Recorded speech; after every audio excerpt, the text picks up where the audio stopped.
Assalamualaikum warahmatullahi wabarakatuh. Salam sejahtera bagi kita semua. Alhamdulillahirrabbilalamin wa bihi nasta'in wa ala umuri dunia waddin wa salatu wassalamu ala asrafil anbiya'i wal mursalin wa ala alihi wa sahbihi ajmain amma ba'du. Yang terhormat, Ibu Ida Faridatul Hasanah MPDI selaku dosen pengampu pengantar Al-Quran dan Hadis, serta sahabat-sahabat dan rekan seperjuangan yang saya sayangi dan saya banggakan. Kami kelompok 3 pengantar studi Al-Quran dan Hadis akan mempresentasikan materi kami mengenai Asbabun Nuzul. Izin memperkenalkan diri, perkenalkan nama saya Nana Diana selaku moderator. Dan di sini saya bersama rekan-rekan presentasi saya, yakni Uswatun Hasanah sebagai pemateri pertama, Iis Rahmawati sebagai pemateri kedua, serta Arjuni Betria sebagai pemateri ketiga. Untuk memulai materi pertama, akan saya ambil alihkan kepada Uswatun Hasanah. Di sini saya akan membacakan materi yang pertama, yaitu pengertian dan fungsi dari Asbabun Nuzul. Pengertian dari Asbabun Nuzul. Asbab an-nuzul merupakan bentuk idhofah dari kata asbaba dan nazala. Kata asbaba merupakan jamak dari kata sababa yang berarti sebab sedangkan. Kata an-nuzul berasal dari kata nazala yang berarti turun. Jadi, secara etimologi, asbab an-nuzul adalah sebab-sebab yang melatar belakangi terjadinya sesuatu. Fungsi dari Asbabun Nuzul dalam memahami Al-Quran. Yang pertama, kita bisa mengetahui hikmah atau rahasia dan tujuan Allah secara khusus.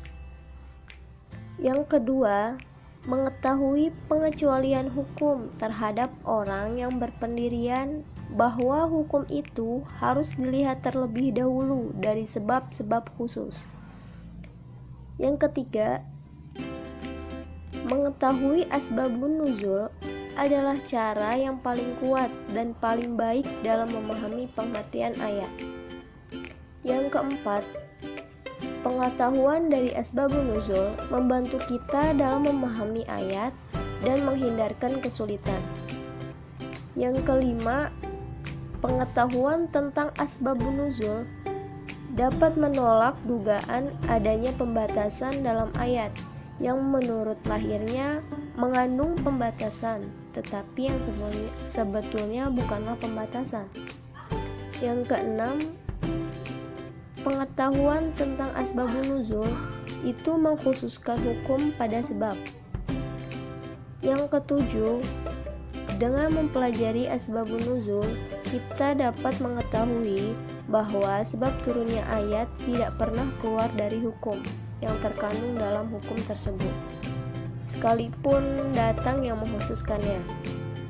Yang kedelapan, dengan Asbabun Nuzul, kita bisa tahu ayat-ayat tertentu yang turun kepadanya secara tepat, sehingga tidak terjadi kesamaran.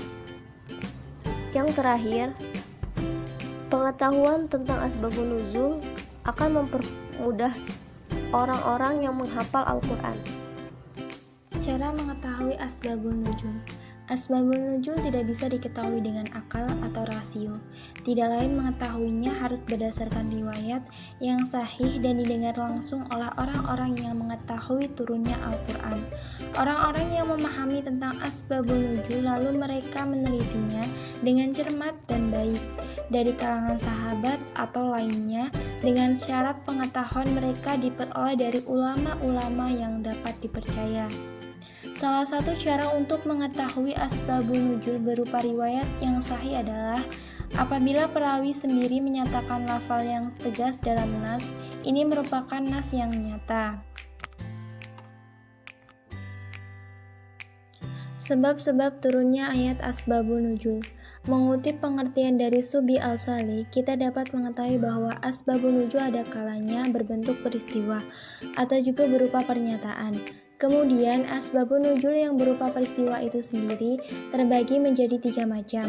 1. Peristiwa berupa pertengkaran, seperti kisah turunnya surat Al-Imran yang bermula dari adanya perselisihan oleh kaum Aus dan Had sehingga turun ayat 100 dari surat Al-Imran yang menyeru untuk menjauhi perselisihan. Yang kedua, peristiwa berupa kesalahan yang serius. Contoh, saat itu ada seorang imam sholat dalam keadaan mabuk, sehingga salah pengucapan surat Al-Kafirun dan kemudian turunlah surat An-Nisa dengan perintah untuk menjauhi sholat dalam keadaan mabuk. 3. Peristiwa karena suatu hasad atau cita-cita. Ini dicontohkan dari sebagian sahabat Rasulullah yang mempunyai 3 cita-cita besar dan salah satunya adalah permintaan Umar kepada Rasulullah tentang makam Ibrahim sebagai tempat sholat. Sedangkan peristiwa yang berupa pernyataan dibagi menjadi 3 macam. Yang pertama, pernyataan tentang masa lalu. Dalam surat Al-Kahfi ayat 83 diterangkan mereka akan bertanya kepada Muhammad tentang Dzulkarnain. Katakanlah, aku akan bacakan kepadamu cerita tentangnya. Yang kedua, pernyataan tentang hubungan dengan sesuatu yang sedang berlangsung pada waktu itu. Seperti pada ayat surat Al-Isra ayat 85, dan mereka bertanya kepadamu tentang roh. Katakanlah, roh itu termasuk urusanku dan tidaklah kamu diberi pengetahuan melainkan sedikit. Yang ketiga, pernyataan tentang masa yang akan datang. Orang-orang kafir bertanya kepadamu Muhammad tentang hari kebangkitan, kapan terjadinya.